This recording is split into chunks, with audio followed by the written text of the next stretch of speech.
my last segment of the day, maybe not. And this is right for anybody, right, that's going to do anything in their life. But it's for musicians. It's for, it's for drummers since I'm a drummer. But listen and try to, I mentioned it a couple of places, to be a musician of any kind. Really, to be any kind of artist of any kind, a vocalist, an athlete, an artist, an actor. That's unbelievable. I don't sound like John Malkovich. Do I sound like John Malkovich? Probably not. He's a really good actor, that guy. But in order to do that, Will Smith once said that, if you're going to be an artist or an actor, right, you have to be a little delusional, because there's a good chance, right, you may not, right, make it to the higher level of that in whatever capacity you go. I know I never did, which is cool. I mean, the level, right, that I created was my level. Everybody has a different level. I haven't played Madison Square Garden. That's cool. But, I played for a few people, and a lot of people watch me. But what I wanted to talk about is my suggestion to everybody. Listen to as many motivation guys as you can. Because if you're going to be a musician, I'm going to just keep it to music because I don't know anything about acting. So I know, right, that you have to practice anything that you're going to do if you're going to do it well.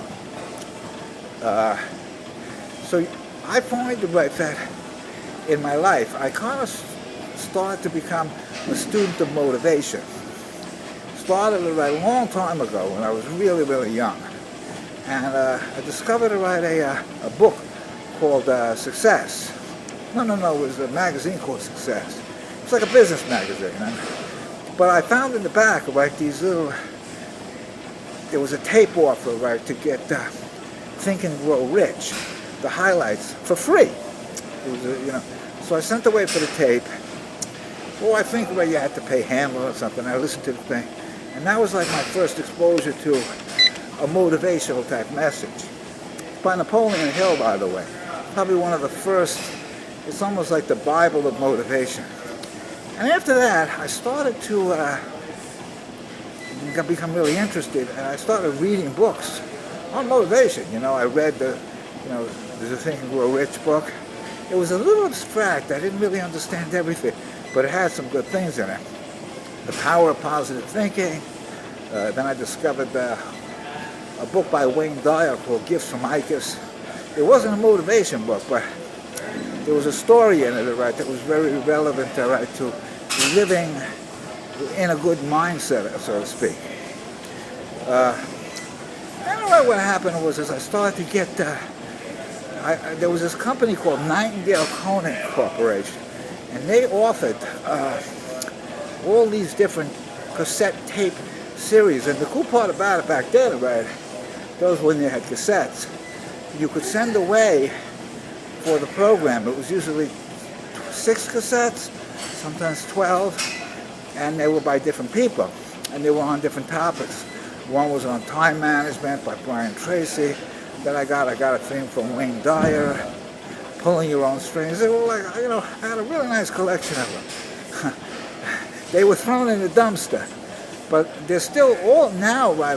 They're all available online, so you can hear a lot of them now these days. But it started me on the path of I guess, self-improvement and discipline. And so what I want to do is, I don't want to give you guys any of my philosophies, right? Because as Schultz once said, I know nothing, and I really don't know anything.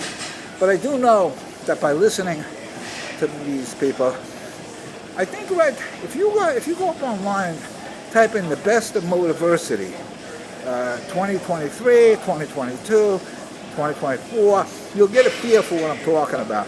These are guys who, right away, these are more modern guys, but, so here's what I want to do. I want to suggest that you guys listen to the motivational works of these guys. These are the guys that have become my favorites. And then, you guys will all find your own as you go along. Because in order to be a musician of any kind, you have to have a lot of discipline in order to do anything, you know. When I got out of bed, right, after a real low part of my life, right, I was 190 pounds, and it was all in my stomach.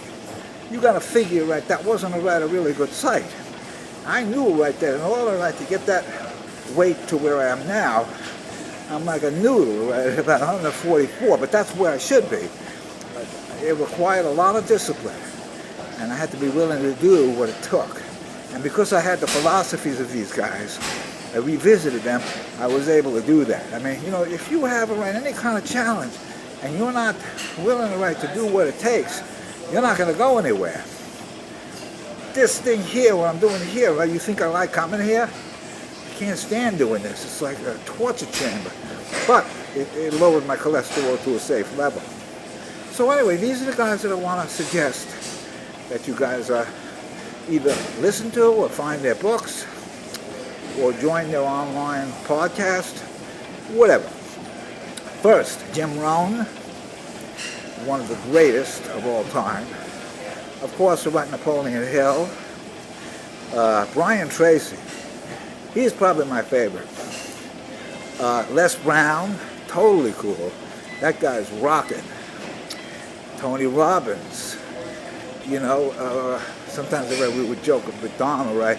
Famularo, right, that he was like the Tony Robbins of drumming because he was really, you know, he motivated you, you know. And Tony's really, really good. He's still really, really great. He's funny too, you know. I'll tell you, right, he's a really, really good speaker. Who else is there? Wayne Dyer, Dr. Wayne Dyer, the late great. By the way, unfortunately, Mr. Rohn passed away. Dennis Waitley, fantastic. Zig Ziglar, that guy was so cool. Tremendous Charlie Jones. Well, listen, there are hundreds more. There's a lot of new guys now, right? A lot of young guys that are coming up. I like to listen to guys that are yelling, you know. They yell at you, you know. They go like, if you're not blanking, getting up, right, at, you know, 4 in the morning, right, then you're not blanking, right, willing to do, right, what it takes, right, to get it. You know, they use it right there. I don't want to use the word. They use the F word. I don't know, right, if I really appreciate that. They're using that, but that's right to get the idea across, you know. Sometimes I use that word. I try not to use that word. I don't use that word right on my TV show because they won't let me air it, you know. But, you know, people in England use that word more. But anyway, I think that's about it.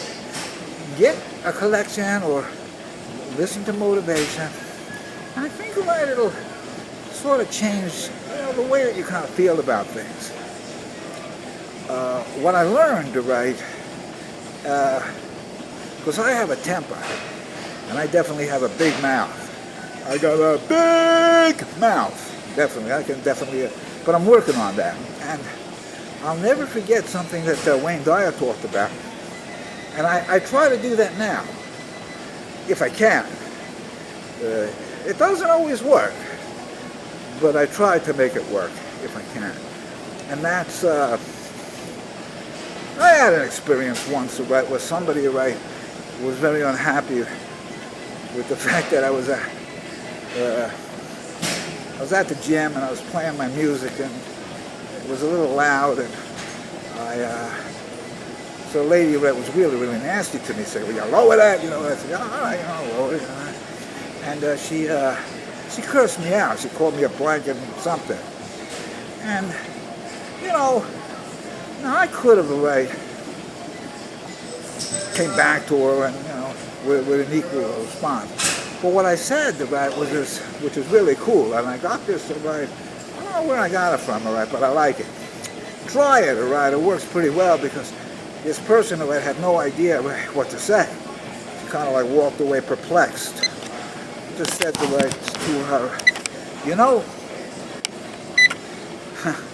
I'm not equipped to respond to that, you know, and that was it, you know. I kind of left it at that. You know, I could have kind of come off and called her some kind of name, but that, that didn't really work, And I still see that person from time to time and sort of smile at her, like, you didn't get me to lose my temper, and I could have, You wouldn't believe what I wanted to say to her. Now, under my breath is a different thing, but, I can say a lot of things under my breath, but I guess that's where I'll leave things, Now, when I'm behind the wheel of the car, right, that's a different story, right? I have a little problem with that, and one of these days, right, my big mouth is going to get the rest of my body in trouble, but I try to, be as cautious as I can. Some guy, right, a couple of weeks back, right, I was walking in the parking lot somewhere, and a guy nearly ran me over. When I yelled out to him, "You blanking idiot," and he stopped and he wanted to get out and talk to me about it, and I just said to him, "Look, man, you nearly ran me over with your car. There's kids here," and I think he really wanted to discuss it. It's a good thing he didn't, right, because I'm not the kind of guy, right, you want to assault. And I think if he realized, right, that he was wrong, I probably, shouldn't have called him the name I called him, but, some people need to be corrected and they need to be told. And that's the way I reacted. The guy scared the daylights out of me. So hopefully, right, and he just sort of pulled away. Maybe he realized what he was doing, right, was dangerous, Try to use your brain, if you have one, Anyway, that's enough out of me, I ought to do a TV show called Tell the Truth.